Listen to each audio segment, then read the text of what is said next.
Hermanos, hoy vamos a tener un pequeño estudio de la palabra de Dios y de verdad que vamos a tratar de ser lo más explícitos posibles bajo la unción del Espíritu Santo. Rogamos a Dios que su Espíritu nos ilumine y nos muestre lo que hoy nosotros tenemos que aprender. Amén. Que Dios prepare nuestro corazón como una buena tierra para que cuando se siembra la semilla incorruptible de la palabra de Dios, ella pueda dar un fruto. Entonces esperamos en el nombre del Señor que hoy usted salga edificado de la iglesia.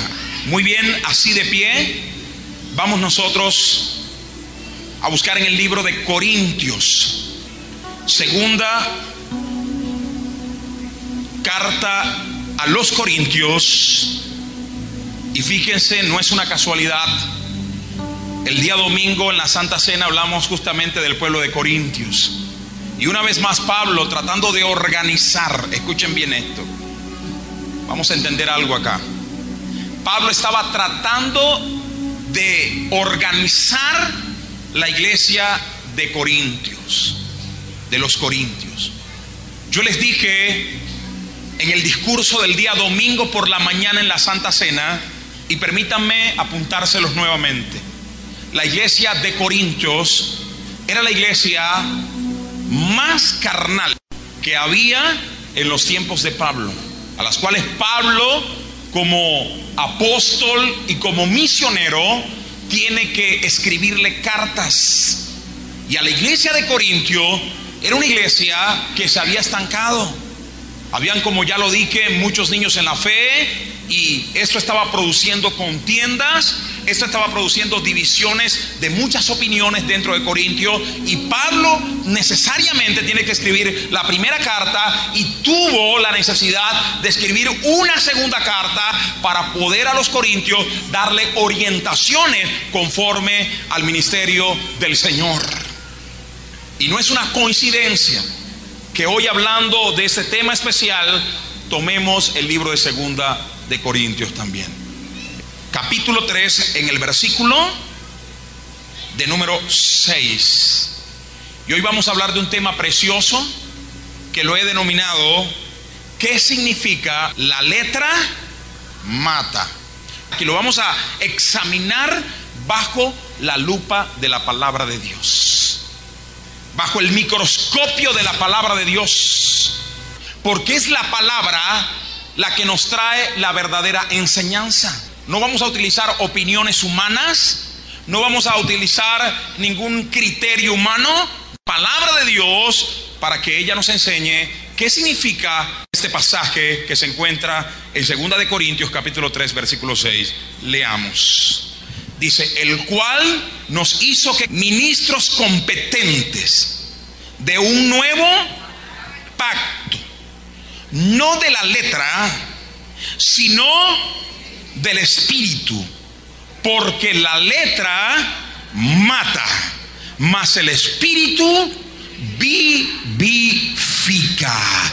Levante las manos y diga: Señor, abre mi entendimiento para poder comprender qué significa esta palabra. Amén. Amén. Pueden tomar su asiento, por favor, y darle un aplauso al Señor cuando sea posible. Un aplauso a Jesús. Gloria a Dios. Hermano, ¿qué significa la letra mata? Es el título de esta enseñanza de hoy, martes de doctrina. Quiero que sepan, en primer lugar, para nosotros tratar de entender qué significa esta palabra que el apóstol Pablo le declara a los corintios acerca de que la letra mata y el Espíritu vivifica, es necesario saber, escuche bien, qué no significa la letra mata. Vamos en primer lugar a saber qué no significa la letra mata para saber qué significa. Escuche Escúcheme bien. Muchas veces se ha tejido una idea, una interpretación errónea conforme a este pasaje de la Biblia. Se han dicho muchas cosas totalmente erróneas con respecto a este pasaje.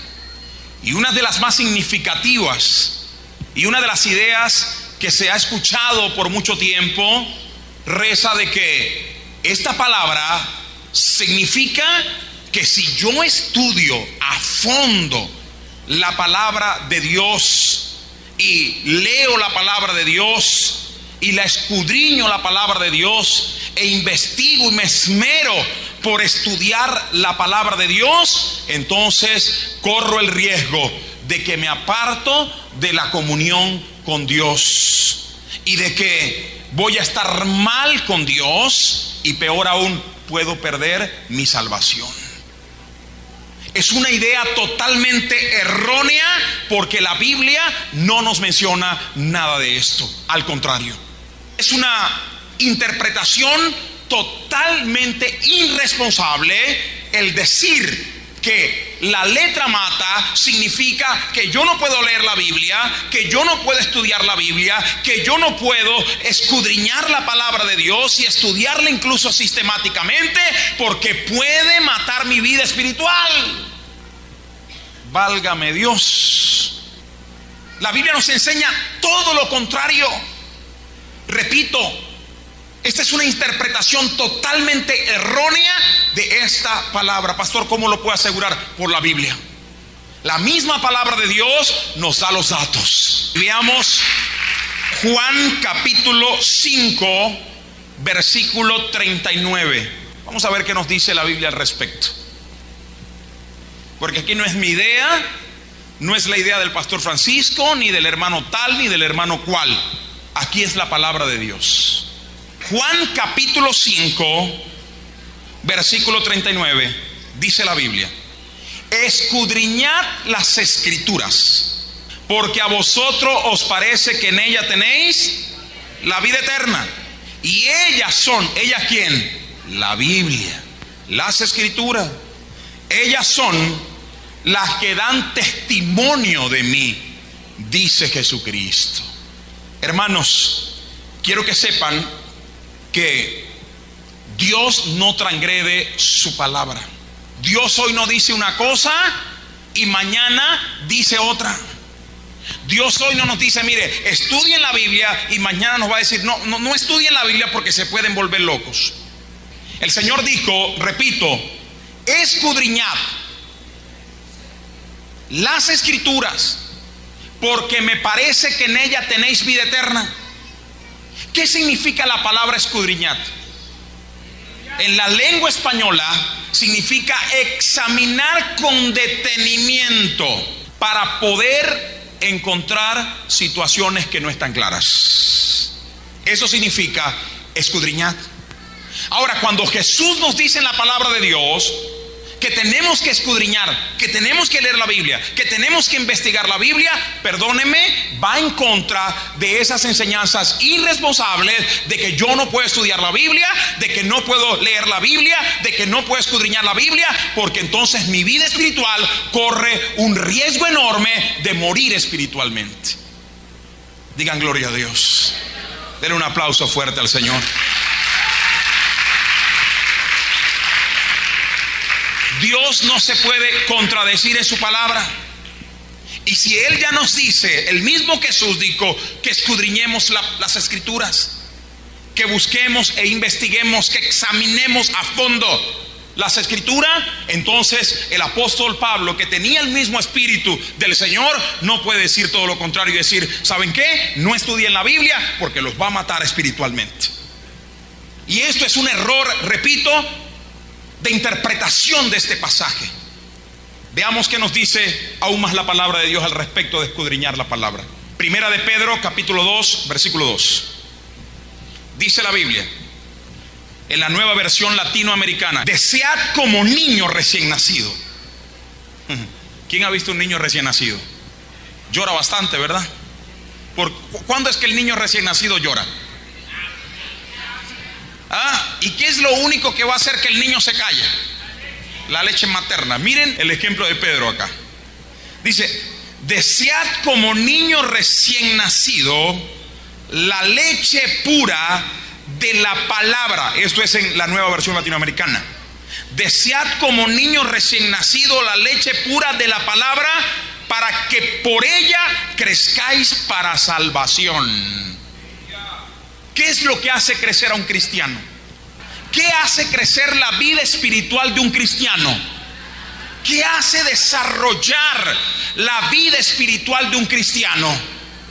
La palabra, el conocimiento profundo y responsable de la palabra de Dios me hace a mí crecer espiritualmente a la altura de Jesucristo.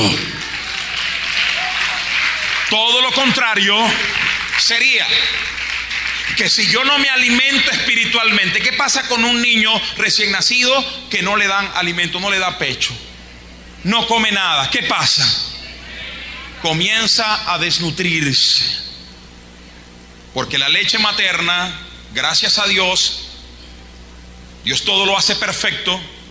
La leche materna contiene los nutrientes, contiene los minerales, contiene los anticuerpos para que el niño se forme, para que sus huesos, sus órganos se formen y comience a desarrollar.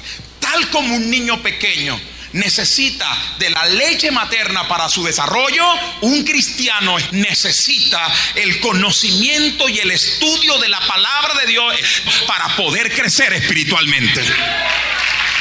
Si un cristiano no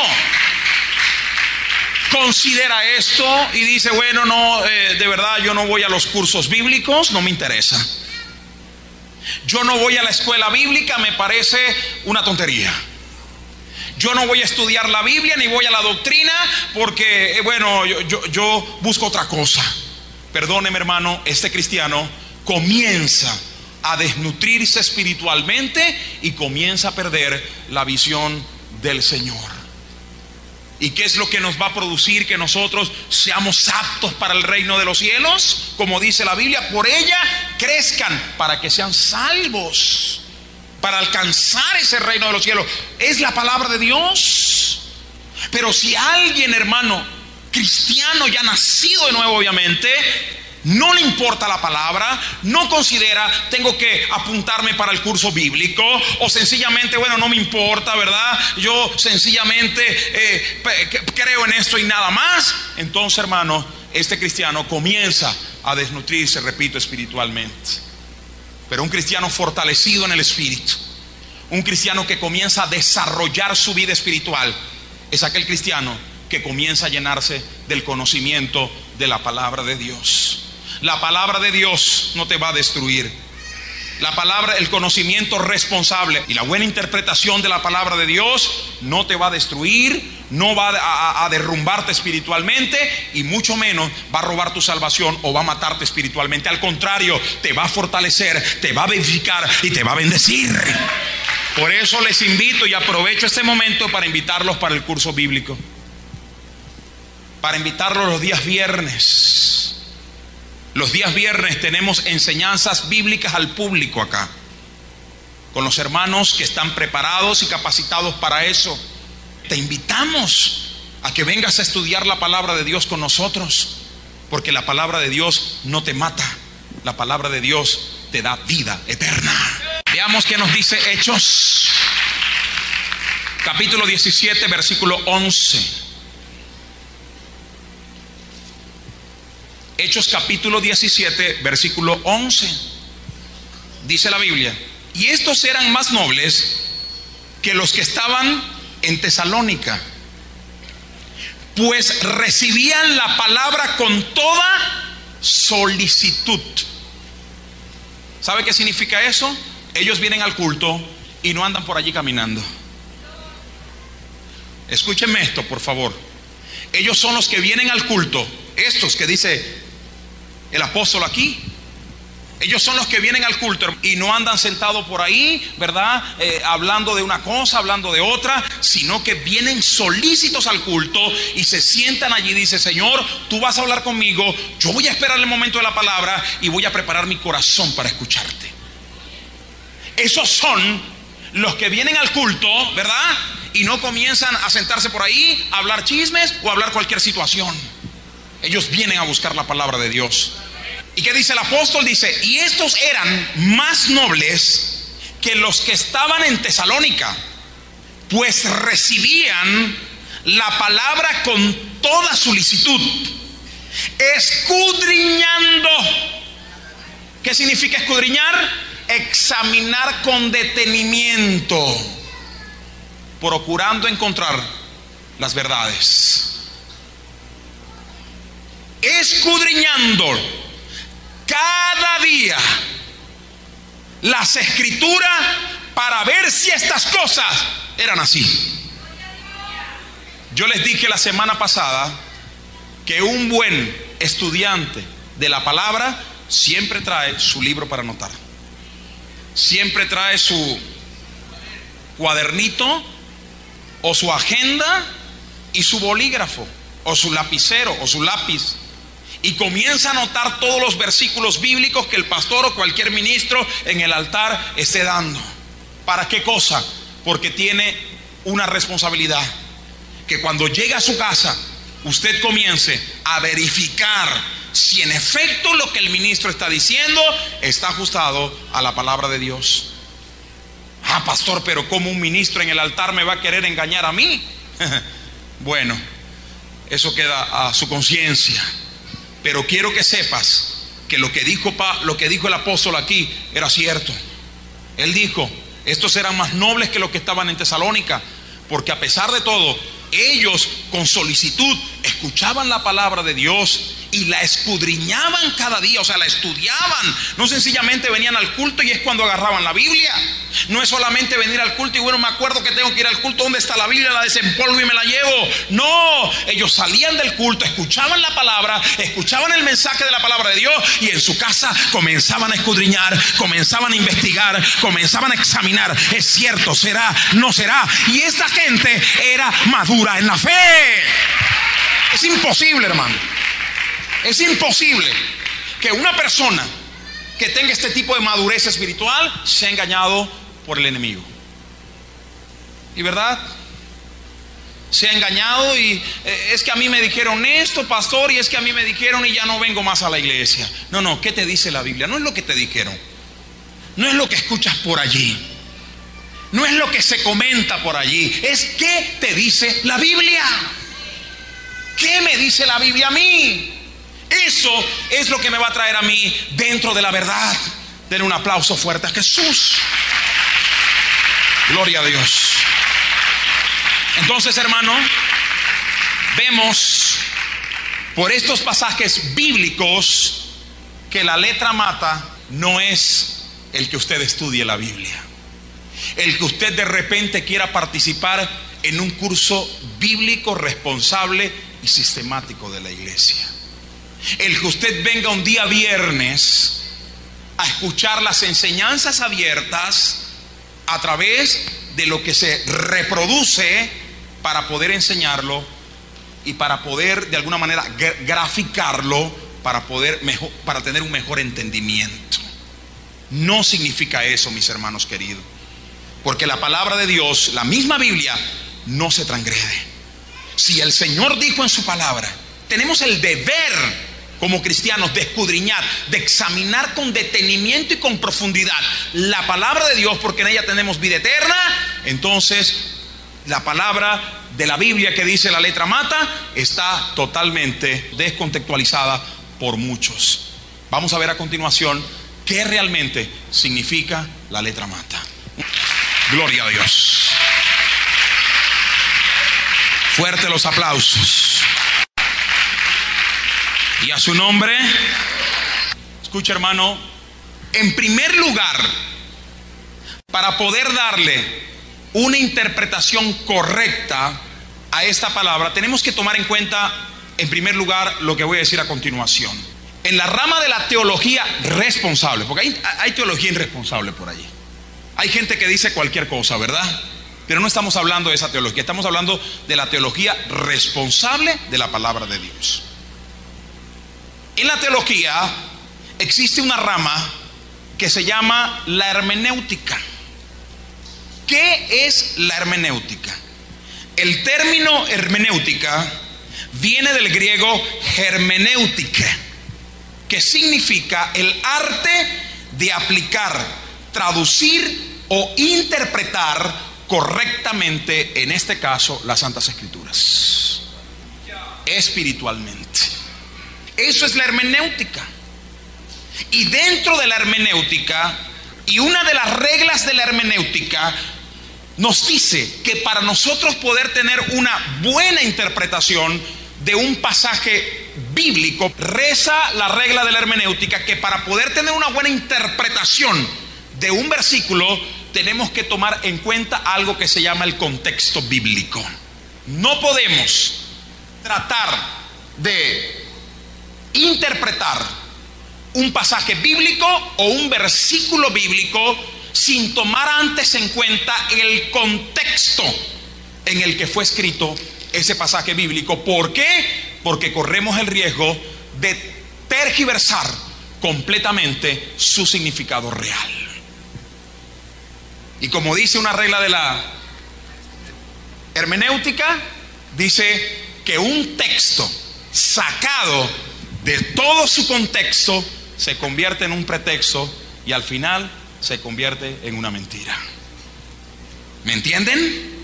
Necesitamos entonces esta regla o aplicar esta y muchas más reglas de la hermenéutica para poder tener una mejor interpretación de ese versículo que vamos a disertar.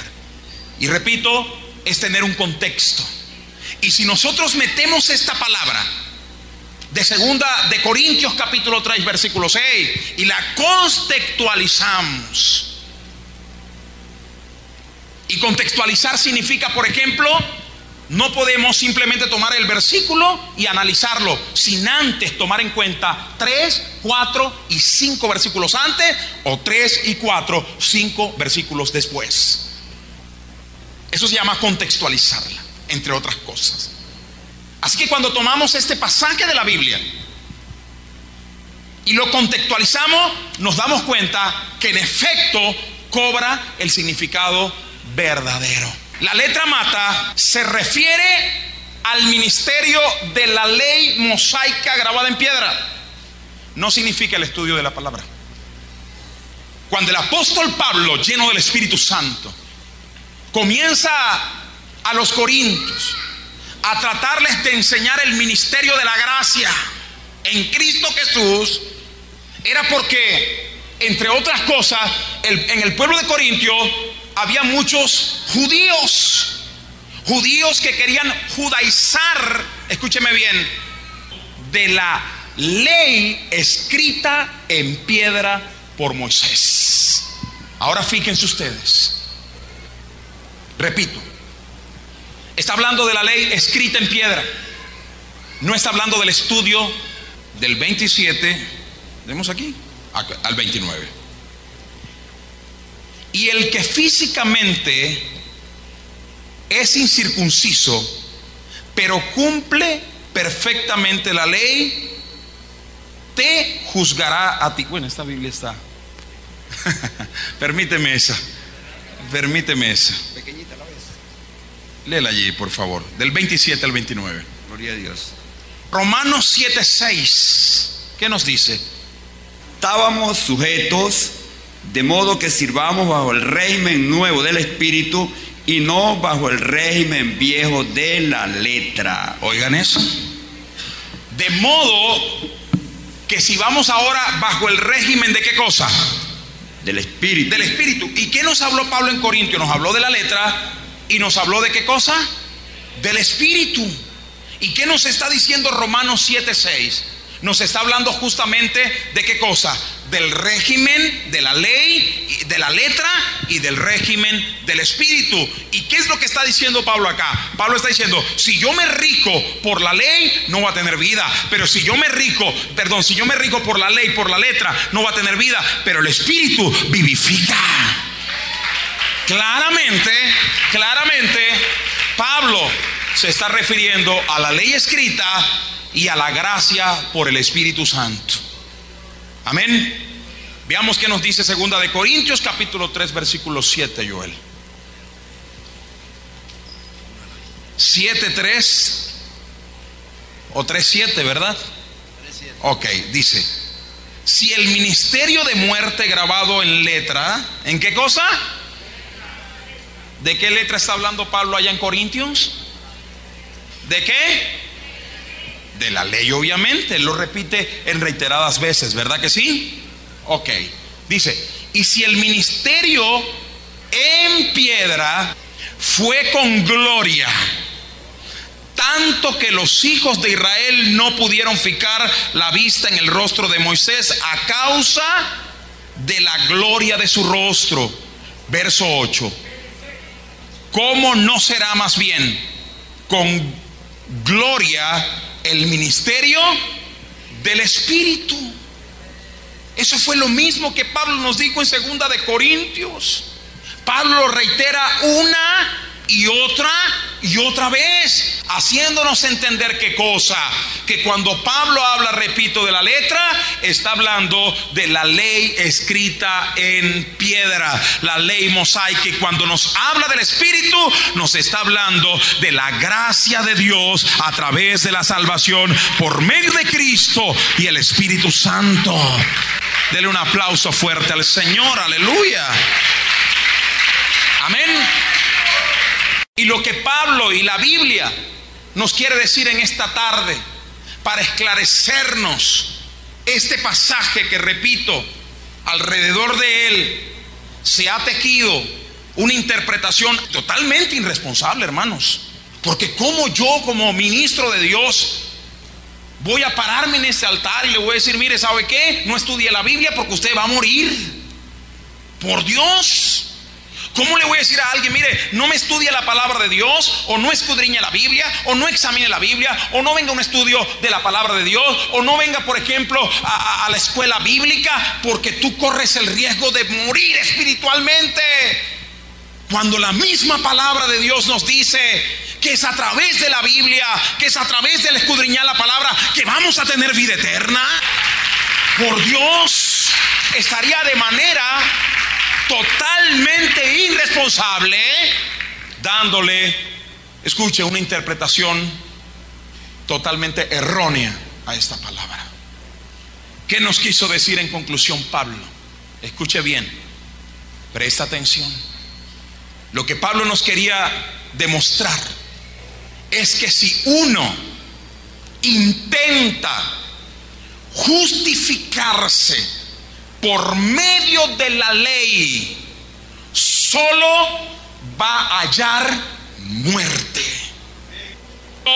El que no cumpla todo a cabalidad la ley, morirá. ¿Lo están entendiendo, verdad?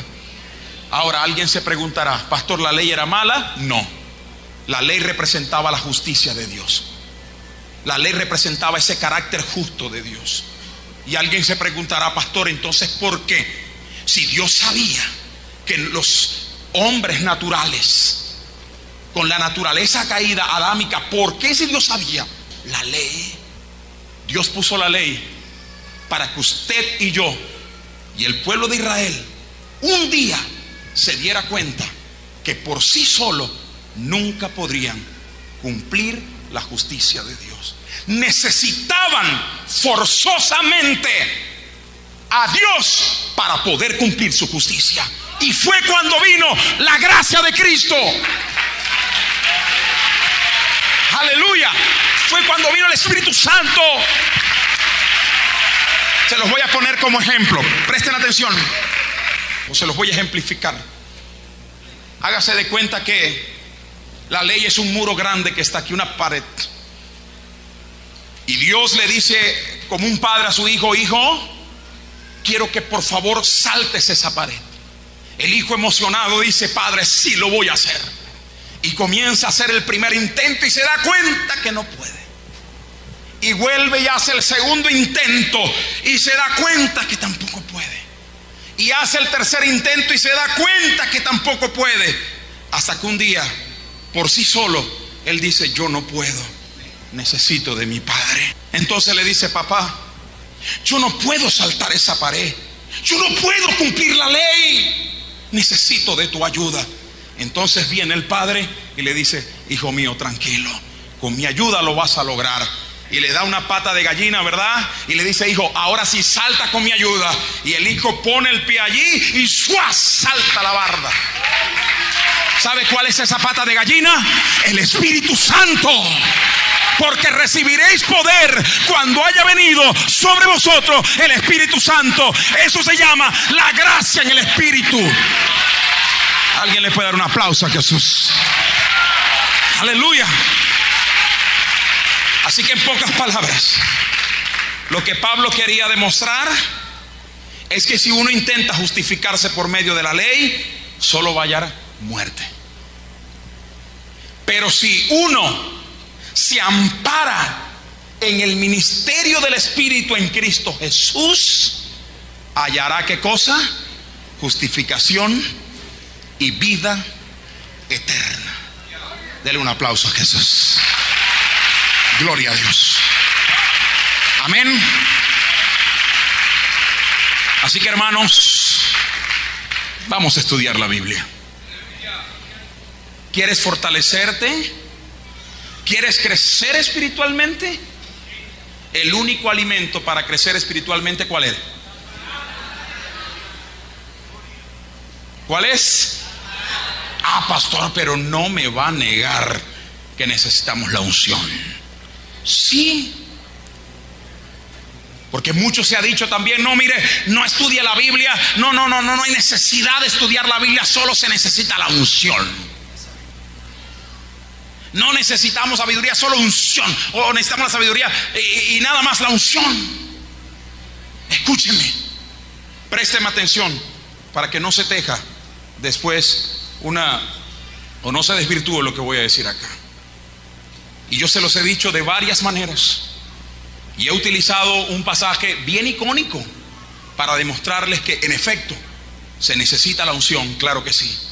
Pero también se necesita el estudio de la palabra de Dios, el conocimiento de la palabra. La Biblia nos habla de 10 vírgenes. ¿Recuerdan ustedes este pasaje? 10 vírgenes. Habían 5, ¿qué cosa? Prudentes, o sea, sabias. Y 5, ¿qué cosa? Insensatas. Las 10 tenían ¿qué cosa? ¿Qué tenían? Dios mío, no están leyendo la Biblia. ¿Qué tenían las 10? Las 10 tenían lámparas. Lámparas. Ahora la pregunta es: ¿qué significa en este pasaje alegórico? Porque el Señor estaba dando una alegoría, estaba dando un ejemplo del reino de los cielos, o cómo era la vida espiritual de muchos cristianos. Las 10 vírgenes representan a todos los cristianos. Levante la mano los cristianos. Las 10 vírgenes representan a todos los cristianos, todos. Amén. Porque las 10 vírgenes eran cristianas. Pero todas tenían ¿qué cosa?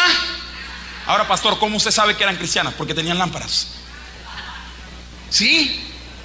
¿Y qué significa la lámpara en este pasaje? La oración, dicen por allá. El don de liberación, no. La unción tampoco. La Biblia dice: lámparas es a mis pies tu palabra. O sea, las 10 vírgenes tenían la Biblia, tenían la palabra, eran cristianas, ¿verdad que sí? ¿Sí o no? Pero la Biblia dice que 5 de ellas fueron prudentes. Y además de tener la Biblia, el conocimiento de la palabra de Dios, también tomaron consigo ¿qué cosa? ¿Y qué significa y qué representa el aceite en la Biblia? La unción del Espíritu Santo. Amén. O sea, que las 10 eran cristianas, Las 10 estudiaban la Biblia, tenían la Biblia, pero 5 de ellas, además de la Biblia, también tomaron consigo aceite, o sea que se llenaron de la unción del Espíritu Santo. Y cuando vino el esposo, ¿qué pasó? Las que tenían la Biblia, el conocimiento de la palabra, y las que estaban llenas del Espíritu Santo, fue las que se fueron con el esposo. Ahora, ¿qué enseñanza nos deja esta? Escúcheme, la unción y el conocimiento de la palabra de Dios nunca, jamás, para nada están divorciados. Yo no puedo pretender pararme en este altar y decirle: mire hermano, usted solo tiene que conocer la Biblia y el conocimiento, y no decirle: también tienes que buscar la unción, también tienes que orar, también tienes que ayunar, también tienes que consagrarte. Escucha, escucha. Pero yo no puedo pararme tampoco en este altar y decirle: hermano, aquí lo único que importa es la unción. Aquí usted no estudia la Biblia porque te va a volver loco. Usted no estudia la palabra de Dios porque te va a matar. Eso es el diablo. Eso es el diablo. No venga a los estudios de los días viernes porque entró la apostasía. Por Dios de la gloria. No, hermano, yo no voy a la enseñanza de los días viernes abiertas para todos, donde se coloca un proyector y se transmiten cosas de la palabra de Dios, porque eso es apostasía. O yo no voy al culto de enseñanza, a la escuela bíblica, porque me puedo volver loco. Tampoco podría decirte yo eso en el altar. Yo tendría que decirte: hermano, usted tiene que buscar el conocimiento de la palabra de Dios. Usted, como tal, lo hemos visto acá en esta enseñanza. Yo tengo que buscar el conocimiento de la Biblia, pero también tengo que llenarme de la unción del Espíritu Santo. No están divorciados. Nunca están divorciados. Siempre usted va a haber casado la unción con el conocimiento de la palabra con la unción. Digan gloria a Dios. Amén. Entonces, ¿qué nos resta, mis hermanos? Tratar de conocer más a fondo la palabra de Dios y llenarnos, por supuesto, de la unción en oración, en ayuno, en búsqueda, en consagración. Tenemos que hacerlo, mis hermanos. Dios quiere que la iglesia comience a crecer. Y óigame, el que la iglesia crezca no es que se llene esto de sillas los días domingos y que ya no quepan las almas acá. La iglesia no es este recinto. Gloria a Dios por las personas que vienen, y Dios las trae para ganarnos esas almas para el reino de Dios, porque Dios tiene amor para con ellas, para salvarlo. Pero cuando se dice que la iglesia está creciendo, es que cada uno de los miembros que corresponden al cuerpo de Cristo, la iglesia, comience a tener madurez espiritual. Y esa madurez la vamos a alcanzar a través del conocimiento de la palabra de Dios con la unción del Espíritu Santo. Denle un aplauso al Señor. Todos parados, por favor. Todos en pie. Todos paraditos.